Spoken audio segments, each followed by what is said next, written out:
Hello, everyone, and welcome back to the Landlording Show. This is the podcast where we show you how to make the most out of your property investments. I am your host, Tim Harstead. For those of you who don't know me, a quick introduction. I run a property management company on the south side of Chicago, dealing with a lot of C and D class properties, helping owners make the most out of their investments for them. And I'm here to share our experiences as well as experiences of our guests that we have on episodes to help you manage your property wherever you're at in a way that makes it less stressful and more profitable for you. On today's episode, we're releasing this around Black Friday. And so, in the spirit of America and Black Friday, I want to talk about savings. There's two ways to increase your profit in any business, and real estate is no different. We can either increase prices, i.e. increase the rents. And obviously there's a cap on that because we have to be able to find tenants that are willing to pay those rents. So we're limited by what the market gives us. The other part of increasing profits is going to be by cutting costs. And that's what we're going to talk about today. Today is our cost cutting episode. And we're going to give you some good tips today on how to best save money and things that you should be doing to make sure that you're going to be in a spot where your profits stay high. The first thing we want to talk about is your mortgages. If you guys are house hacking and you guys have a mortgage where you only put 5%, 10% down, that is a great way to get in. However, you are paying something called PMI, property mortgage insurance. Private mortgage insurance. What that does is it ensures that the bank takes that money, gives it to the government to ensure that if you collapse and stop paying your mortgage, that they will make sure they can fund it and repay the mortgage for you. Once you get to 25% of your mortgage paid off, you can remove that. However, the bank's not going to always tell you that. They're not going to do it for you. They have a schedule of when they'll remove it according to when you should reach that.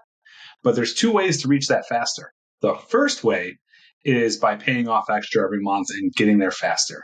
And then once you achieve that, you want to make sure that you call them and get it removed. The second way, however, is when the values of the homes go up, you can actually call your mortgage company, have them send out a realtor to come and do what's called a BPO, broker price opinion. When they do that, they're going to tell the bank, hey, they may have bought the home for $350, but now it's worth $450. And that is the new number they'll use to figure out if you're at 75% or 80%, depending on the loan, it's going to be a little bit different of a number to remove PMI. And that PMI on my house, we just got it removed. It's $100 and something bucks a month. So that's a decent savings that you can use to increase your cash flow. So that's number one. Number two, we're not in that season right now, but I want to talk about it because I think in the next 6 months we might be. When interest rates go down, everyone always talks about it.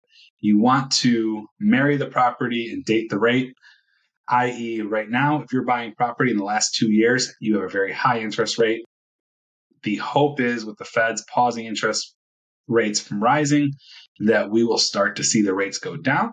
And when they get down to 4 or 3%, by refinancing, you're going to see a huge, huge decrease in your mortgage payment, and i.e. much more cash flow. So that's something to keep an eye on in the next year or so, refinancing. And you can sort of add these on each other because when you refinance, if you get to a point where you do have 20% paid off, or you do have more than that, now you're getting PMI removed, refinancing, you're lowering it a whole bunch. And the refinancing will be easier when you're at that 20% paid off as well.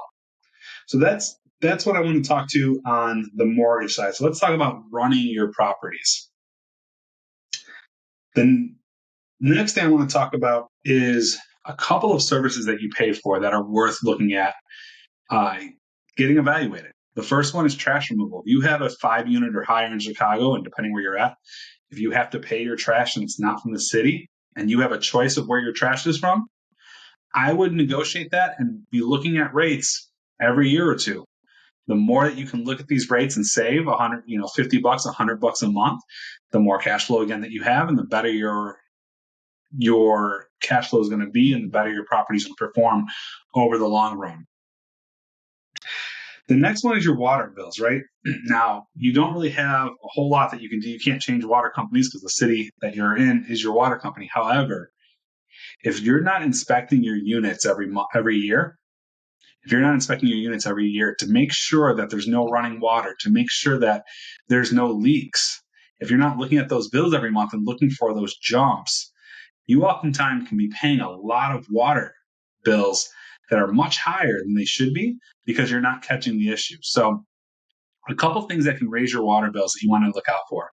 One is any leak in the home. So obviously if there's a leak, and oftentimes we'll see these right after the meter where something will bust and you don't notice it because it's sort of still in the front side of your home in the basement, an unfinished area where it collects and just goes out and into the mud that's, unfinished.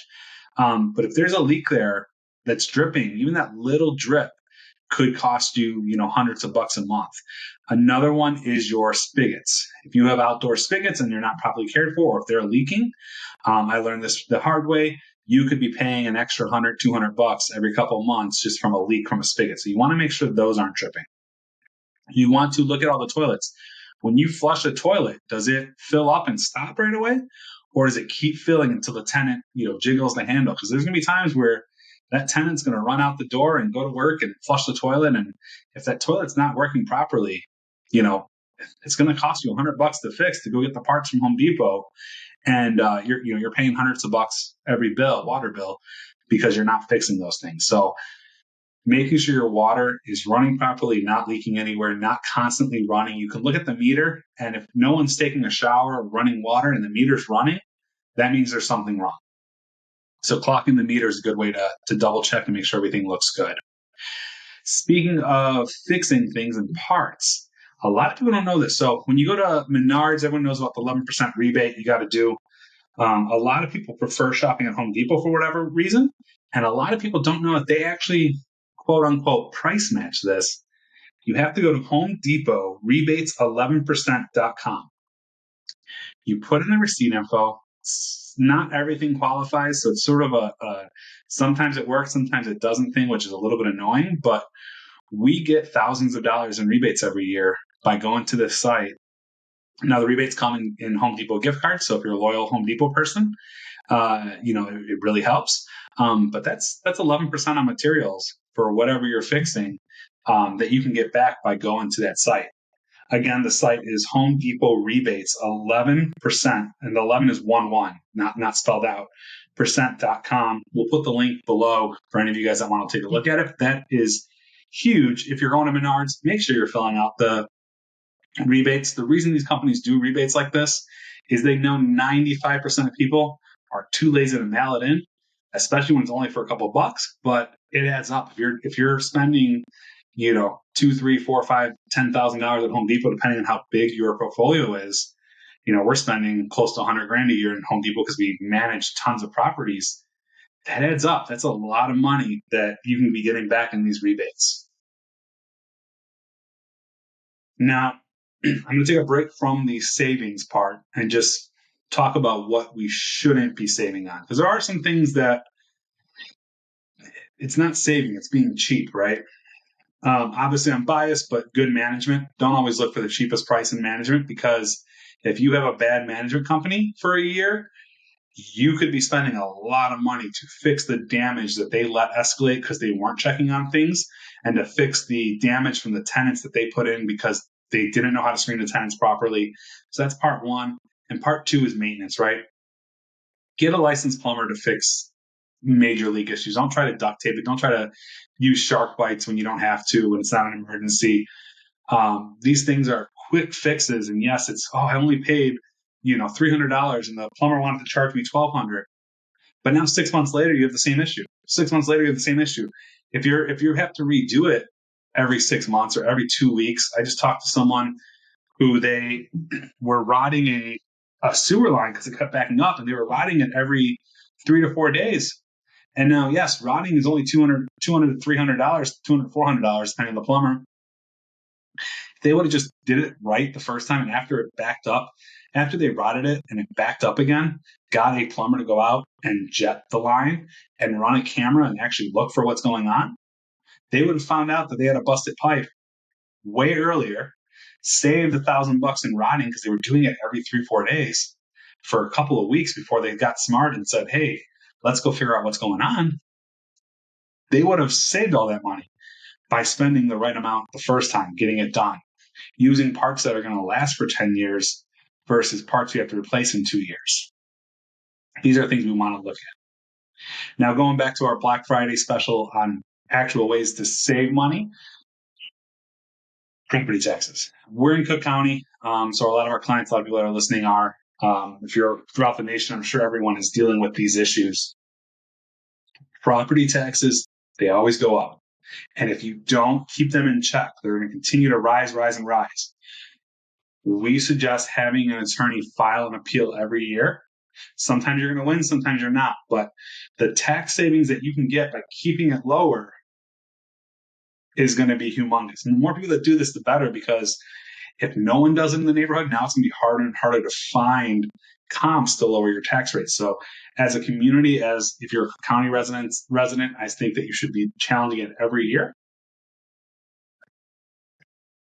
because that's going to allow you to make sure that rate stays as low as possible. If you are old enough to get a senior freeze, make sure you're doing that if you live in the property.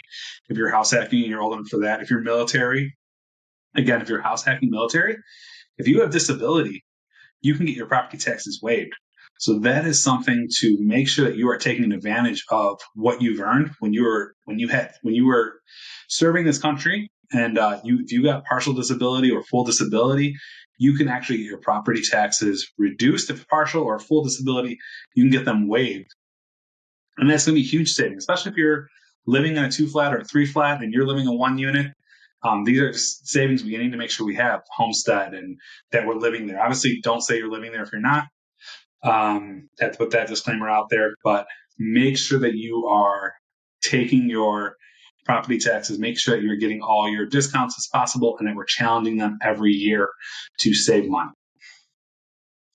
The last one I want to talk about is our income taxes. So this applies mostly for people that are considered in the real estate industry. So if you are working, 20 plus hours, 40 plus hours a week doing real estate related things, you can claim that you work in the real estate industry, which means that you can actually offset other W-2 income with your property losses. Now, what you're going to say is, I don't run my property at a loss. I want to make cash flow and all that. And that's not what we're actually talking about. The cool thing and why real estate is such a great investment for so many people, you can actually depreciate your real estate. So the way the government looks at you buy a 2-flat, the government says, we think everything in there will last 27 and a half years. So if your 2-flat is worth $500,000, you divide that by 27 and a half. And now that money is taken as a loss, whatever that division is. You take that as a loss. And all your income, let's say you cash flowed $3,000 in rent after you paid all your expenses, everything out, you cash flow $3,000, but you depreciate $30,000. Now you're not paying tax on that $3,000, which anyone can do that part, right? But if you work in real estate, whether you're a real estate agent, whether you manage your own property and that's your full-time job, if you work as an appraiser, like any kind of real estate niche, talk to your accountant, but you should be able to apply this. You can now take that remaining. So in this example, let's say you depreciated $30,000. You have $3,000 profit in rent. You take that off. Now you have $27,000 left. You can apply that to your real estate commissions and deduct that from your income. So now, let's say you made $100,000 in real estate commissions. Now you only have to pay taxes on 100 minus 27, which is 73,000. That you only have to pay taxes on because you depreciate it. So that is why real estate is so powerful, because if you have 3 or 4 buildings and all of them are depreciating $30,000 a year, now $120,000 of your income is going to be not taxable. So that is something that is huge. Talk to a CPA, make sure you're doing it the right way, make sure you're eligible for this before you do it. But that is huge, huge savings and a great way to make your cash flow better and make your profit better. All right, guys, I'm going to wrap up. As always, I thank you for listening.